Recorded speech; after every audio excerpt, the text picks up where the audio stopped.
All right. Camera's rolling. I'm not going to look at it. I'm not touching it. All right, check this out. I just want to say something. I don't have time. I don't have time to stop and hold the phone up and say it, so I'll just do it this way.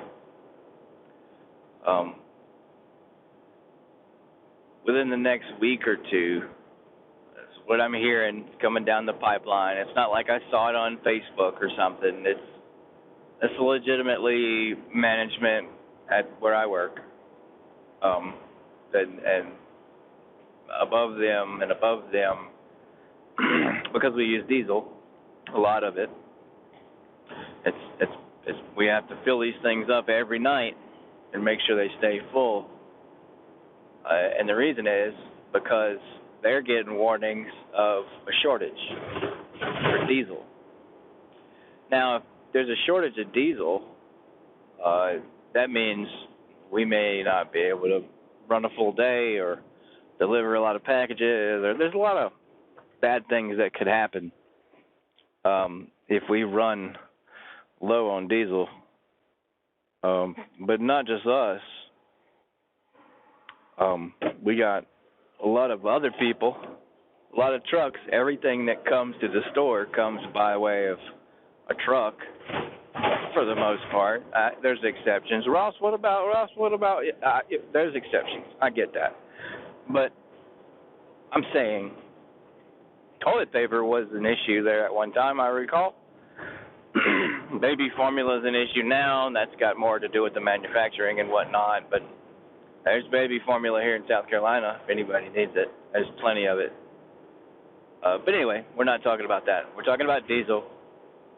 So just what I'm saying is make sure that if you're a viewer of my channel, which isn't a big old channel, it's just a couple of people who like looking at the things that I do, which I absolutely appreciate. And if you're not a subscriber, subscribe.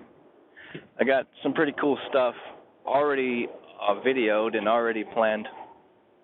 So pretty cool stuff coming here, but I just got to get some time. As you can see, I'm pretty busy. And if the diesel, we'll talk about that later. Just make sure that you get the things that you need to get. Anything that might be on a truck at some point or another, if you don't have an extra at home, get an extra. And I would go as far as to say, go ahead and stock up about a year's worth of food. At least a month. At least a month.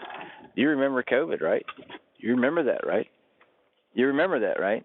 That just happened. So just be ready for it because it's coming.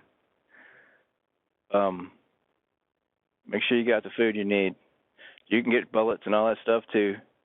You know, if you're a ham radio operator, you are also a prepper because that's what we do. We're on the forefront of the communications when everything else goes down. But we can't do that if we don't have what we need. Like, I don't see myself going to a county EOC and running radio messages between states or counties or health departments or Red Crosses or any of that stuff. I don't see me doing that if I don't have food at home for my family. I'm going to be finding food. And you never know how bad it's going to get. So if you're a ham radio operator, you watch my channel, number one, hit subscribe because we're going to talk about this in depth the first chance I get. Number two, make sure you have what you need at home. And number three, look at what you might be asked to do as a radio operator to help your community. And if you're not there yet, that's fine. Make sure you get you first. But we're going to go into that into detail later. I just wanted to put this out now.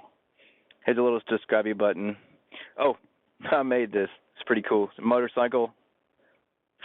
motorcycle communicator thing, you know. You get two in a pack, you know. It's pretty cool. They're really cheap. And I put it on some headphones. Not headphones, earmuffs. Anyway, works pretty cool. I know that's got really good noise canceling. Even though the audio is not all that great, there's a lot of noise that you can't hear. Anyway, subscribe. Go get your food. Make sure you're ready for the crap. What's today? It's May 17th. Sorry, I didn't even know. Within the next week or so, you're going to start seeing Southeast diesel shortages for sure. Get ready.